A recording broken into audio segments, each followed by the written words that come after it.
যারা কম বাজেটের মধ্যে কৃষি করতে চান তাদের উদ্দেশ্যে আমি বলি বেগুন চাষ করতে পারেন একবারে কম। হ্যালো ভিউয়ার্স, আসসালামু আলাইকুম। হবিগঞ্জ কৃষি নিউজ চ্যানেলের আজকের আয়োজিত পর্বতে স্বাগত। আজকে চলে আসলাম আমাদের হবিগঞ্জ জেলার মাধবপুর থানার ৬ নং শাহজাহানপুর ইউনিয়নের ৪ নং ওয়ার্ডের সফল উদ্যোক্তা জাহাঙ্গীর ভাইদের এবং আলমগীর ভাইদের বেগুন জমিতে। দেখেন খুবই চমৎকার বেগুন। ভাইয়া ভালো আছেন? কি করতেছেন? এটা সিলাইতেছেন? এটা কই নেবেন? খাওরান বাজার না, কোন জায়গাতে দিবেন সত্য কথা বলেন। রতনপুর। রতনপুর। খুবই চমৎকার বেগুন। দেখেন আপনাদেরকে দেখাই। পুরান ক্ষেতের বেগুন একবারে নতুন ক্ষেতের মতন দেখা যায়। নতুন ক্ষেত এত সুন্দর বেগুন ধরে না। আসল কথা হইতাছে বল যুদ্ধ বেশি পা বেগুন ধরে সুন্দর। দ্বিতীয়ত হচ্ছে আমাদের উদ্যোক্তা দেখেন বেগুন জমিতে আজকে বেগুন পারলো।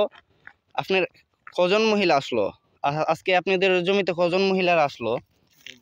দুইজনে বেগুন পারছে, চলে গেছে বাসায় না পারতেছে শেষ। ক বস্তা হয়েছে? 10 বস্তা। কত কেজি হইব ভাই? 35 কেজি। আর 35 কেজি হইব। কত হইরা বিক্রি করতেছেন? মানে রেট কিরম আছে?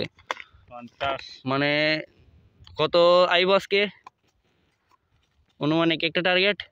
17-18 আইব। 17,000-18,000 মতন আইসা পড়ব। দ্বিতীয়ত হচ্ছে 17-18,000 মতন এক পাড়াতে বিক্রি হইতেছে।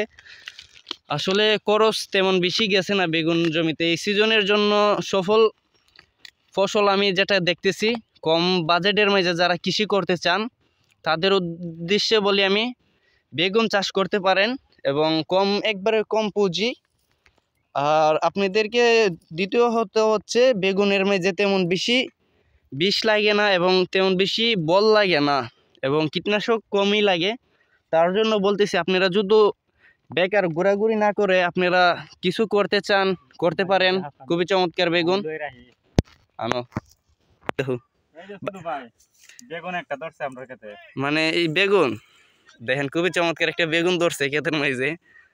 3টা দিয়ে এটার মাঝে 2টা আর একটা ছোট বাচ্চা 3টা না।